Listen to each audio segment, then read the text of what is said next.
Please subscribe the channel. ಕತೆಗಳನ್ನ ಅತಿ ಹೆಚ್ಚಿನ ಸಂಖ್ಯೆಯಲ್ಲಿ ಶೇರ್ ಮಾಡಿ, ಲೈಕ್ ಮಾಡಿ ಮತ್ತು ಕಮೆಂಟ್ ಮಾಡಿ. ನನ್ನ ಕತೆ ನಿಮ್ಮ ಭಾವ ಚಾನಲ್ಗೆ ಸ್ವಾಗತ.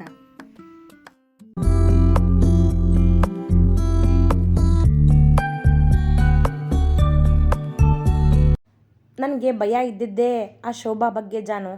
ನೋಡು ಈಗ ಹಾಗೆ ಆಯಿತು. ಸುಮ್ಮನೆ ನೀನು ಸಿದ್ದು ಬೇರೆ ಮನೆ ಮಾಡ್ಕೊಳ್ಳಿ. ಪಕ್ಕದಲ್ಲಿ ಕುಳಿತಿದ್ದ ಮಗಳಿಗೆ ಎಂದರು ಭಾಗ್ಯ. ಮಮ್ಮ, ಅವನ ಬೇಸರ ಕಷ್ಟಗಳಲ್ಲಿ ನಾನು ಜೊತೆ ಇರಬೇಕು ಅಂತಾನೆ ಅಷ್ಟೊಂದು ಹಠ ಮಾಡಿ ಮದುವೆ ಆಗಿದ್ದೀನಿ ಅಂದಮೇಲೆ ಅವನಿಗೆ ಇದನ್ನೆಲ್ಲ ಹೇಳಿ ಹೇಗೆ ಬೇಸರ ಮಾಡಲಿ? ನಾನೇ ಅವನ ಜೊತೆಗೆ ಇರ್ತೀನಿ ಅಂತ ಹೇಳಿದ್ದೀನಿ ಅಂದಮೇಲೆ ಮಾತಿಗೆ ತಕ್ಕ ಹಾಗೆ ನಡ್ಕೋಬೇಕು ಅಲ್ವಾ? ನಾನು ಬರೀ ಮಾತಲ್ಲಿ ಅದನ್ನು ಹೇಳಿದೆ ಹಾಗೆ ಇದ್ದು ತೋರಿಸ್ಬೇಕು ಅಲ್ವಾ? ಮುಗ್ಧತೆ ಇತ್ತು ಅವಳ ಮಾತುಗಳಲ್ಲಿ. ತನ್ನ ಬೇಸರವನ್ನು ತಾಯಿಯ ಮುಂದೆ ಹೇಳಿಕೊಳ್ಳುತ್ತಿದ್ದಳು ಜಾಹ್ನವಿ. ಬೆಳಗ್ಗೆ ಶೋಭಾರವರು ಆಡಿದ ಮಾತುಗಳಿಂದ ಮನಸ್ಸು ಬೇಸರದಲ್ಲಿ ತುಂಬಿತ್ತು. ಅದರಿಂದ ಅವಳಿಗೆ ಆಫೀಸ್ನಲ್ಲಿ ಕೆಲಸ ಮಾಡುವ ಮನಸ್ಸು ಇರಲಿಲ್ಲ. ಹಾಗಾಗಿ ನೇರವಾಗಿ ತನ್ನ ತವರು ಮನೆಗೆ ಬಂದಿದ್ದಳು. ನಾನು ಸ್ವಲ್ಪ ಹೊತ್ತು ಮಲಗ್ತೀನಿ ಮಮ್ಮ. ಭಾಗ್ಯರವರು ಅವಳ ಮಾತುಗಳಿಗೆ ಉತ್ತರಿಸದೇ ಕುಳಿತಾಗ ಮೇಲೆದ್ದು ಕೋಣೆಗೆ ನಡೆದಿದ್ದಳು ಜಾಹ್ನವಿ. ಇತ್ತ ಬ್ಯಾಂಕಿನಲ್ಲಿ ರಜೆ ಹಾಕಿ ಮಡದಿಯ ತವರು ಮನೆಯ ದಾರಿ ಹಿಡಿದಿದ್ದ ಸಿದ್ಧಾರ್ಥನಿಗೆ ತನ್ನ ಚಿಕ್ಕಮ್ಮ ಮತ್ತು ಜಾಹ್ನವಿಯ ಮಧ್ಯೆ ಏನು ಮಾತಾಗಿದೆ ಎಂಬುದು ತಿಳಿದೇ ಇಲ್ಲ. ಅಂಬಿಕಾಳ ಮಾತುಗಳಿಂದ ಅನುಮಾನಗೊಂಡವ ಅದನ್ನೇ ಯೋಚಿಸುತ್ತಾ ನೇರವಾಗಿ ಮಾವನ ಮನೆಗೆ ಬಂದ. ಅವನ ಬೈಕಿನ ಶಬ್ದಕ್ಕೆ ಕೋಣೆಯಿಂದ ಹೊರಬಂದ ಭಾಗ್ಯರವರು ಬಾಗಿಲಲ್ಲಿ ಬಂದ ಸಿದ್ದುನನ್ನು ಕಂಡು ಸಿದ್ದು ಬಾ ಒಳಗೆ ಎಂದು ಕರೆದರು. ಅತ್ತೆ, ಜಾಹ್ನವಿ ಏನು ಮಾಡ್ತಿದ್ದಾಳೆ? ಕಾಲ್ ಮಾಡಿದ್ರೆ ರಿಸೀವ್ ಮಾಡ್ತಿಲ್ವಲ್ಲ? ಮುಂದೆ ಬಂದು ಕೇಳಿದವನ ಮೊಗದಲ್ಲಿ ಸಣ್ಣ ಆತಂಕವಿತ್ತು. ಮಲಗಿದಾಳೆ ಸಿದ್ದು. ಆರಾಮಾಗಿದ್ದಾಳೆ ಅಲ್ವಾ? ಹಾಂ, ಆರಾಮಾಗಿದ್ದಾಳೆ. ಸ್ವಲ್ಪ ಸುಸ್ತು ಅಂತ ಮಲಗಿದ್ದಾಳೆ ಅಷ್ಟೇ. ಕುತ್ಕೋ ಸಿದ್ದು, ಜ್ಯೂಸ್ ತೊಗೊಂಡು ಬರ್ತೀನಿ. ಏನಾಗಿದೆ ಅಂತ ನಿಮ್ಮ ಹತ್ರ ಹೇಳಿದ್ಲ ಅತ್ತೆ ಏನಾದರೂ? ನಿಂತುಕೊಂಡೇ ಕೇಳಿದ ಅವ. ತಿನ್ನಲು ಕುಡಿಯಲು ಬೇಡ ಅವನಿಗೆ ಈಗ ಸದ್ಯಕ್ಕೆ? ಇಲ್ಲ ಸಿದ್ದು ಎಂದವರು ಸತ್ಯವನ್ನು ಅವನ ಮುಂದೆ ಹೇಳಲು ಹಿಂಜರಿದರು. ಅವಳು ಯಾಕೋ ಬೇಜಾರಾಗಿದ್ದಾಳೆ ಅತ್ತೆ. ಏನೋ ಅಂತ ಮೊದಲು ಅವಳ ಹತ್ರ ಕೇಳ್ತೀನಿ ನಾನು ಎಂದವ ನೇರವಾಗಿ ಅವಳ ಕೋಣೆಗೆ ನಡೆದ. ತನ್ನ ಚಿಕ್ಕಮ್ಮನ ಮಾತುಗಳಿಂದ ಅವಳ ಮನ ನೊಂದಿದೆಯೇನೋ ಎಂಬ ಭಾವ ಅವನಲ್ಲಿ. ಮಂಚದ ತುದಿಯಲ್ಲಿ ಮುದುರಿಕೊಂಡು ಮಲಗಿತ್ತು ಹುಡುಗಿ.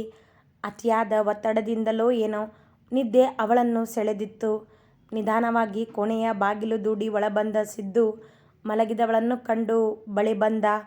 ನಿದ್ದೆಯಲ್ಲಿದ್ದ ಮುದ್ದಾದ ಮೊಗದ ಮಡದಿಯನ್ನು ನೋಡಿ ಮಲಗಿದಾಳೆ, ಎಚ್ಚರ ಆಗಲಿ ಮಾತಾಡ್ತೀನಿ ಎಂದುಕೊಂಡು ತಾನು ಅಲ್ಲಿಯೇ ಕುಳಿತ ಅವಳ ಕಾಲಿನ ಬಳಿ.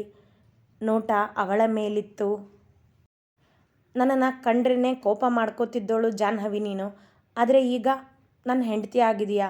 ಅದರಲ್ಲೂ ಸ್ವಲ್ಪನೂ ಕೋಪ ಅಹಂಕಾರ ಇಲ್ಲದೆ ಬದಲಾಗಿದೆಯಾ? ನನ್ನ ಬೇಸರ ಕಷ್ಟಗಳಿಗೆ ಜೊತೆಯಾಗಿರ್ತೀನಿ ಅಂತೀಯ? ಅಂದ್ಕೊಂಡಿರಲಿಲ್ಲ ಹೀಗೆ ಜೀವನ ಬದಲಾಗುತ್ತೆ ಅಂತ. ಮನದಲ್ಲೇ ಎಂದುಕೊಂಡ. ನಿಮ್ಮಿಬ್ಬರ ಮಧ್ಯೆ ಇರೋ ಬಾಂಡಿಂಗ್ ನನಗೆ ಅರ್ಥನೇ ಆಗ್ತಿಲ್ಲ. ಅವಳು ನಿನ್ನ ವಿಷಯನೇ ಬೇಡ ಅಂತಾಳೆ, ನೀನು ಹಾಗೇ ಹೇಳ್ತೀಯ.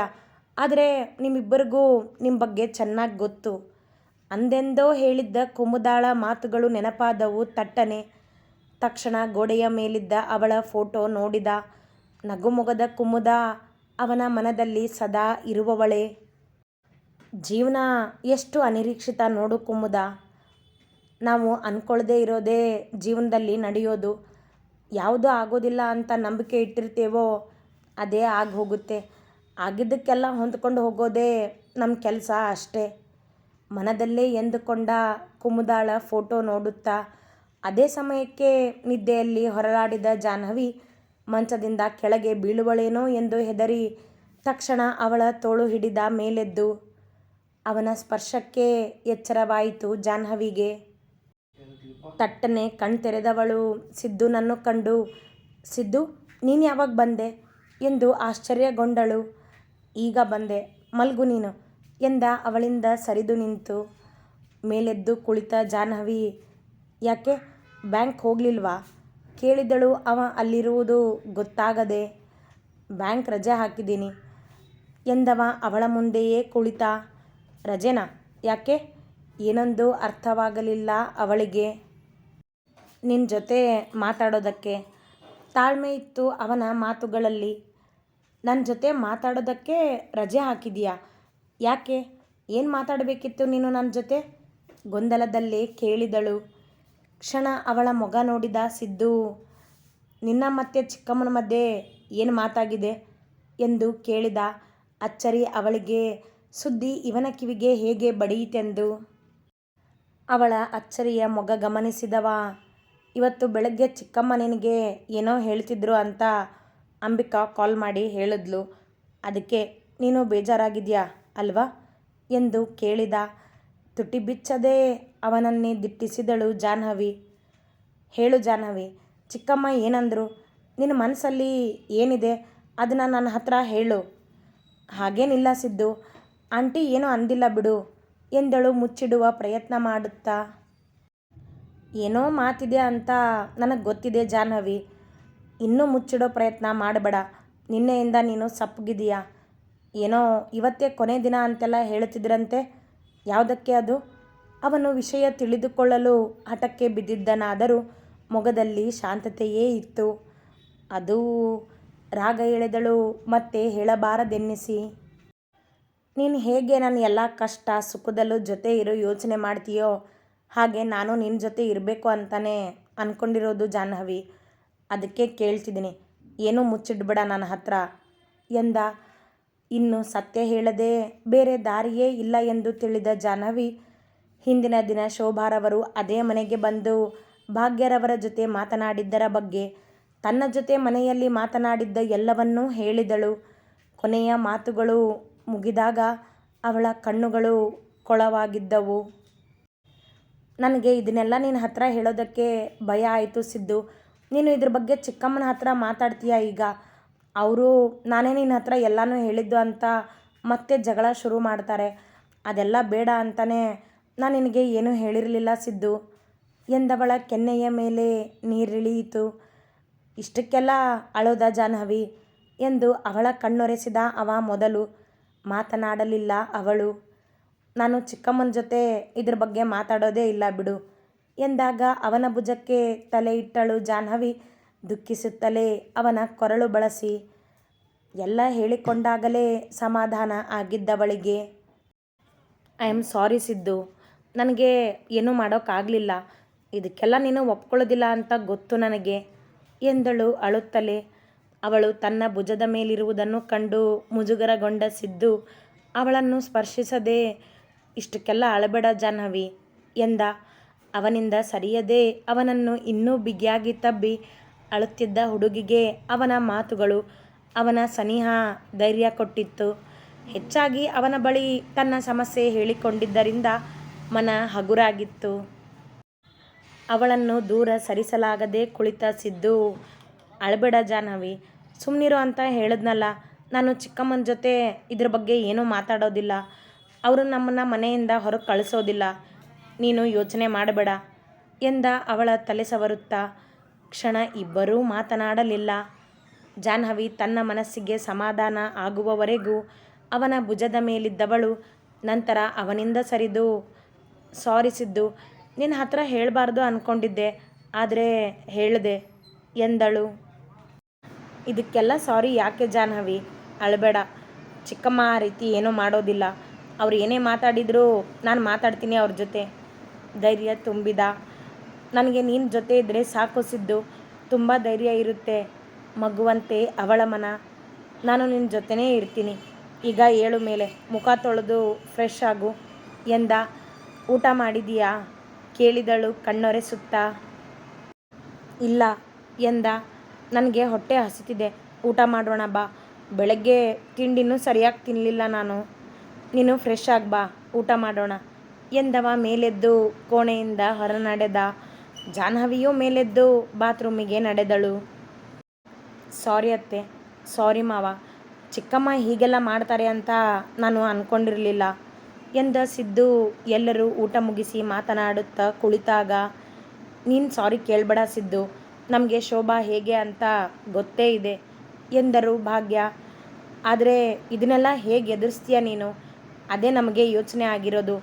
ಈಗ ಮನೆಗೆ ಹೋದ ಮೇಲೆ ಜಾಹ್ನವಿ ಮುಂದೆ ಹೇಳಿರೋ ಹಾಗೆ ನಿಮಗೆ ಮನೆ ಬಿಟ್ಟು ಹೋಗೋದಕ್ಕೆ ಹೇಳಿದ್ರೆ ಏನು ಮಾಡ್ತೀಯಾ? ಕೇಳಿದರು ಹರೀಶ್. ಅವರಿಬ್ಬರ ಜೀವನದ ಯೋಚನೆ ಅವರಿಗೆ ಸದಾ. ಅದು ಸಹಜವೂ ಹೌದು. ಇಲ್ಲ ಮಾವ, ಚಿಕ್ಕಮ್ಮ ಜಾಹ್ನವಿಗೆ ಹೆದರಿಸೋದಕ್ಕೆ ಆ ಥರ ಹೇಳಿರ್ತಾರೆ ಅಷ್ಟೇ.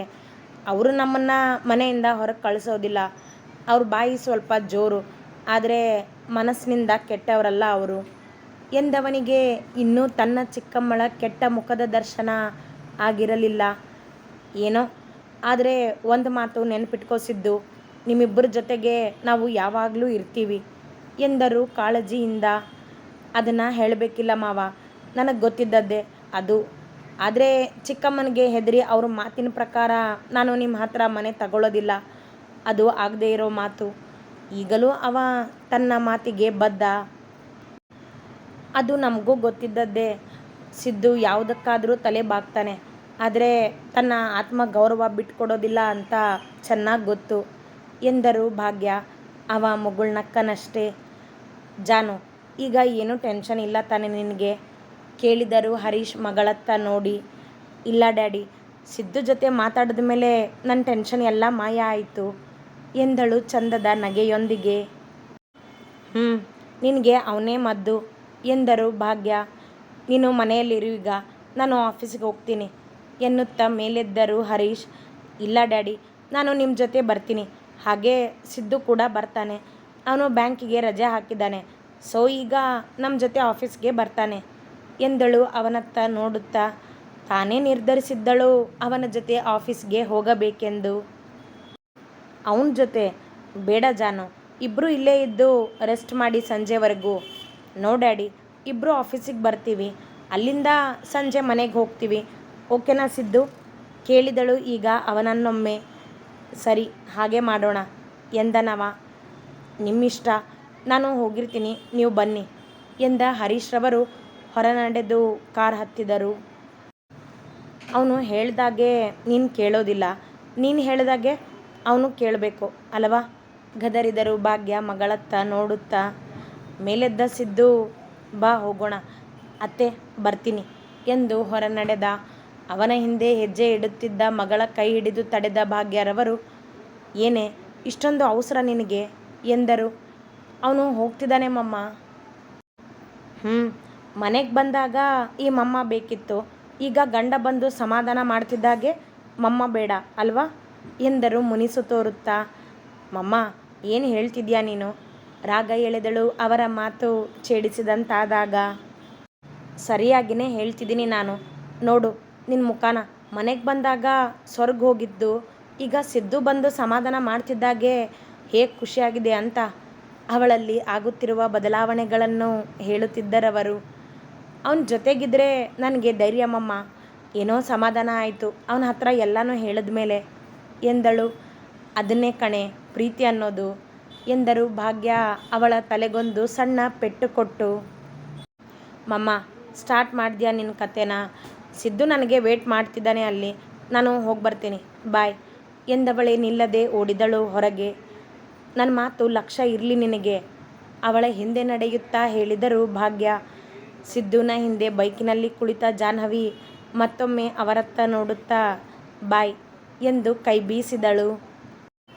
ಇವರಿಬ್ಬರ ಜೀವನದಲ್ಲಿ ಯಾವುದೇ ತೊಂದರೆ ಬರದೆ ಇವರನ್ನು ಖುಷಿಯಾಗಿಡು ದೇವ್ರೆ ಎಂದು ಮನದಲ್ಲೇ ಬೇಡಿಕೊಂಡರು ಭಾಗ್ಯ. ಅವರು ಹೋದತ್ತ ನೋಡುತ್ತಾ. ಅವರ ಪ್ರಾರ್ಥನೆ ಕೇಳಿಸಿಕೊಂಡಿದ್ದ ದೇವರು ಎಲ್ಲ ತಯಾರಿ ಮಾಡಿಯೇ ಇಟ್ಟಿದ್ದ.